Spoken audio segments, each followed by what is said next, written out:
वळूयात पुढच्या बातमीकडे।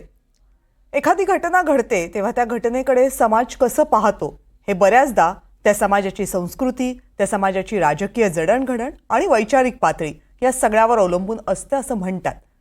पण एकाच वेळी, एकाच भागात, एकाच प्रकारचे दोन गुन्हे जेव्हा घडतात आणि त्या दोन्ही गुन्ह्यांकडे व्यवस्था आणि राजकीय नेते वेगवेगळ्या पद्धतीनं पाहत असतील तर त्यामागची प्रेरणा फक्त आणि फक्त राजकीय असते हे स्पष्ट असतं।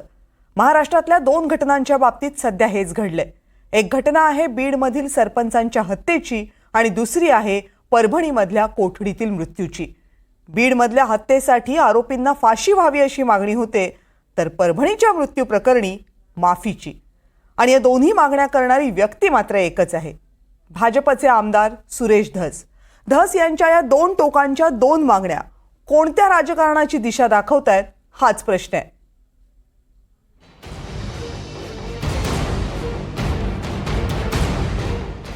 9 डिसेंबर 2024 बीडमधील मस्साजोगचे सरपंच संतोष देशमुखांची हत्या। 14 डिसेंबर 2024 परभणीत सोमनाथ सूर्यवंशी यांचा न्यायालयीन कोठडीत मृत्यू। दोघांच्या मृत्यूचं कारण एकच, अतिमारहाण। एकाला भर दिवसा रस्त्यात हाल करून मारलं तर दुसऱ्याला पोलिसांच्या कोठडीत मारलं।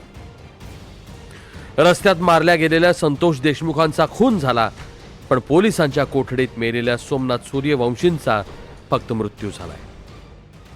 5 दिवसांच्या अंतरानं घडलेल्या या दोन घटनांनी गेले 2 महिने महाराष्ट्राचं राजकारण अवघड ढवळून निघालंय। संतोष देशमुखांच्या हत्येतील आरोपी अटक होऊन त्यांच्यावर मोक्काची कारवाई झाली, पण सोमनाथ सूर्यवंशींना मारहाण करणाऱ्या पोलिसांना मात्र माफ करा असे सल्ले मिळतात। फक्त पोलिसांच्या वरती गुन्हे दाखल करणे हे मला वाटतं संयुक्तिक होणार नाही। त्यांची मला वाटतं बऱ्यापैकी कान उघडणे आता डिपार्टमेंटने केलेली आहे। गुन्हेच दाखल व्हावे असं काही आग्रह धरू नये असं माझं मत आहे। रवी भाऊ, त्याच्या उपर तुम्ही जसं म्हणा त्याच्या उपर 156(3)चा रस्ता तुम्हाला मोकळा आहे बरं का। माईक हातात घेऊन पोलिसांना माफ करा असं सांगणारे हेच ते सुरेश धस आहेत, ज्यांनी गेले 2 महिने संतोष देशमुख हत्या प्रकरणात अक्षरशः रान उठवलं। आका, आका के आका, मुन्नी, आगंतुक मुळं, सोट मुळं असे शब्द वापरत तरुण मराठी जनांच्या ज्ञानात भर घातली। बीडच्या बदनामीचे पाढे वाचले, पोलिसांवर भ्रष्टाचाराचे जोरदार आरोप केले आणि धनंजय मुंडेंच्या राजकारणावरचा कधीही न पुसता येणारा डाग नीट गडद केला। पण आपल्या जिल्ह्यातल्या, आपल्या पक्षाच्या, आपल्या जातीच्या सरपंचाच्या मृत्यूनंतर न्यायासाठी टाहो फोडणारे हेच सुरेश धस शेजारच्या परभणीत मात्र पोलिसांना माफ करा सांगतायत। प्रश्न आहे का? मला वाटतंय ह्याच्यामध्ये सुरेश धसाने जे बोलल्यात हे फार चुकीचं बोलल्यात, फार चुकीचं। आज असला विषय गंभीर झालाय, एवढं माझ्या सोमनाथला बेदम त्याने पोलीस स्टेशनमध्ये पोलीस लोकांनी मारून माझ्या लेकराचं खून केल्यात पोलीस लोकांनी, आणि ह्याला सुरेश धसाने म्हणतात की पोलिसांना माफ करा। पोलिसांना पाठीशी घालतात काय सुरेश धस?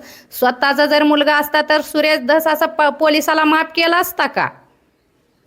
हे फार चुकीचं बोलत्या सुरेश धस साहेब, असं नका बोलू तुम्ही। खऱ्याला न्याय द्या, खऱ्याला म्हणजे न्याय देत नाही आणि खोट्या पोलीस लोकांना तुम्ही पाठीशी घालताय। हे मला असलं दलाली तुम्ही बंद करा। हे आमदार लोकच जे जनतेने त्यांना निवडून दिलेले आहेत हे फक्त चुका माफ करण्यासाठी निवडून दिले का? म्हणजे गुन्हेगारीला आणखी वाढवण्याचा प्रयत्न करतायत का? हे जे सुरेश धस बोलतायत हे पूर्णपणे चुकीचं आहे। कारण हे जर आमदार लोक जर असं जर बोलत राहिले तर एक दिवस गुन्हेगारीचं प्रमाण वाढेल, आणि जेव्हा गुन्हेगारीचं प्रमाण वाढेल तेव्हा प्रत्येक ठिकाणी हे गुन्हेगार तुम्हाला दिसायलाच भेटतील। तर हे त्यांना पोलिसांना माफ करायचं हे बंद करा आणि त्यांना लवकरात लवकर शिक्षा द्या, त्यांना फाशीची शिक्षा द्या। कारण 302चा जोपर्यंत गुन्हा दाखल होत नाही तोपर्यंत आमचं कुटुंब शांत बसणार नाही। आणि भारतात एवढे गुन्हेगार आहेत, त्यांना सुरेश धस माफ करणार आहेत का? सूर्यवंशी मृत्यू प्रकरणी कालच शवविच्छेदनाचा अहवाल आला आणि त्यात सूर्यवंशींना मारहाण झाली होती हे स्पष्ट झालं. त्यानंतर 3 पोलिसांवर निलंबनाची कारवाई करण्यात आली. सोमनाथ सूर्यवंशी त्यांच्या मृत्यूनंतर परभणी ते मुंबई लॉंग मार्च काढण्यात आला होता. तो लॉंग मार्च नाशिकमध्ये पोहोचला तेव्हा सुरेश धस यांनी हे वक्तव्य केलं आणि लॉंग मार्च स्थगित करण्यात आला.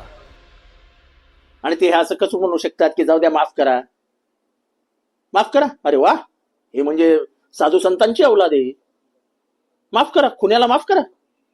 त्या पोटच्या गोळगाय गेला त्या बाईच्या, सेकंड इयरला म्हणजे लॉ करत असलेला विद्यार्थी हातातनं जातो आणि आपण खुशाल बोलायचं माफ करून टाकावं. अरे वा, माफ करा.